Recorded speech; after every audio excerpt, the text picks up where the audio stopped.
శ్రీ గురుభ్యో నమః.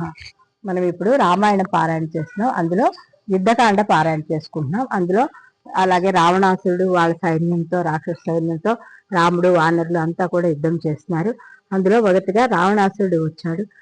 ఆ రోజు రావణాసురుడు తన రథాన్ని, సైన్యాన్ని అంతా పోగొట్టుకున్నాడు. అప్పుడు రాముడు ఇవాళ వెళ్ళి రేపు రా అని చెప్పాడు.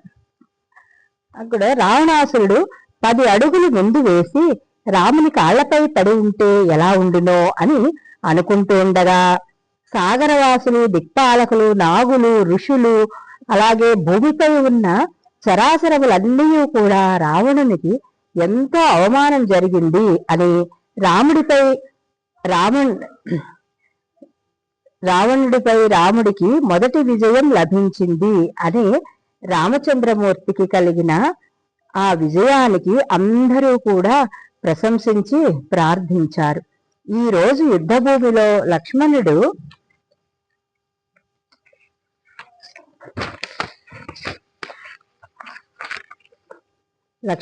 పడిపోయినప్పుడు అతనిలో విష్ణు రూపము ఆవహించబడింది.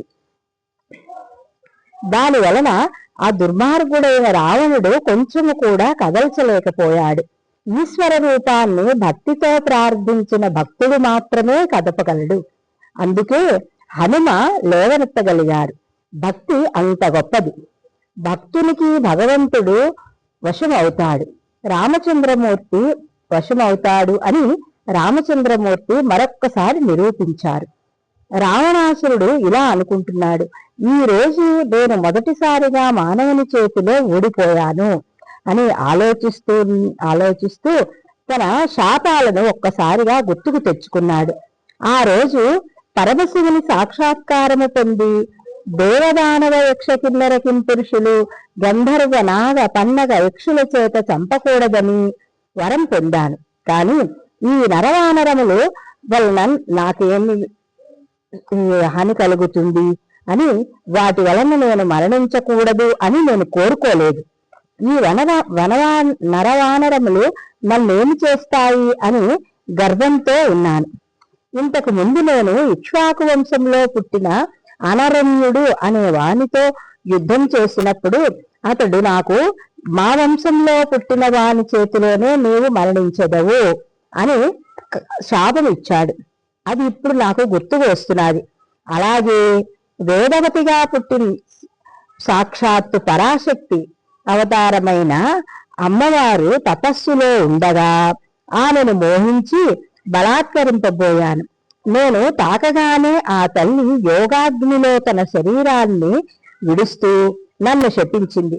నేను మరణించి పుట్టి నిన్ను, నీ కులాన్ని దహించి వేస్తాను అని శపించింది. ఆ వేదవతే సీతగా పుట్టిందని ఋషులు చెప్పారు. ఋషుల మాట ఎప్పుడూ కూడా నిజమయ్యే తీరుతుంది. అంతేకాక ఒకప్పుడు పార్వతీ పరమేశ్వరులు క్రీడిస్తూ ఉండగా కైలాస పర్వతాన్ని ఎత్తాను.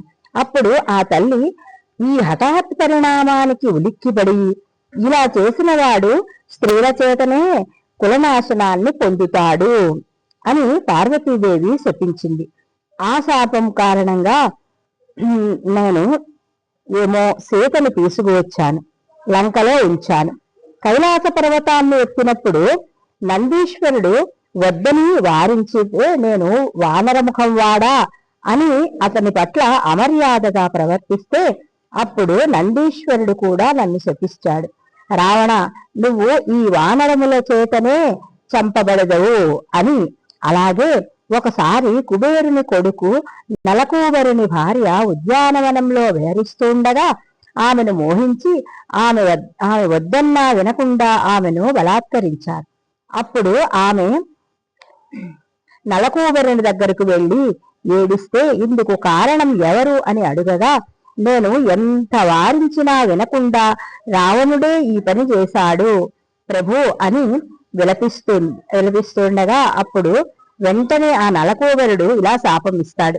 ఏ స్త్రీనైనా కూడా ఆమె ఇష్టం లేకుండా నువ్వు ముట్టుకుంటే నీ తల 1000 ముక్కలవుతుంది.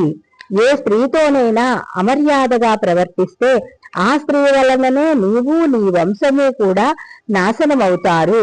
అలాగే పుంజకస్థల అనే స్త్రీని కూడా అవమానిస్తాడు రావణుడు. అప్పుడు ఆమె బ్రహ్మగారి దగ్గరకు వెళ్ళి, నీ వంశములో పుట్టినవాడు రావణుడు నన్ను అవమానించాడు అని అనగా, బ్రహ్మగారు కూడా ఇలా శపిస్తారు, ఏ స్త్రీనైనా ఆమె ఇష్టం లేకుండా అనుభవిస్తే నీ తల 1000 ముక్కలవుతుంది అని బ్రహ్మగారు శపించారు. ఈ శాపాలన్నీ కూడా ఇప్పుడు నాకు గుర్తుకు వస్తున్నాయి. నేనేం చేస్తాను? ఇది నా స్వభావం. నా శరీరాన్ని 2 ముక్కలుగా చేసినా కూడా నేను మారను అని అనుకుంటూ, సోదరుడు కుంభకర్ణుడు ఉన్నాడు కదా అతన్ని లేపుదాం అని అక్కడి నుంచి బయలుదేరతాడు.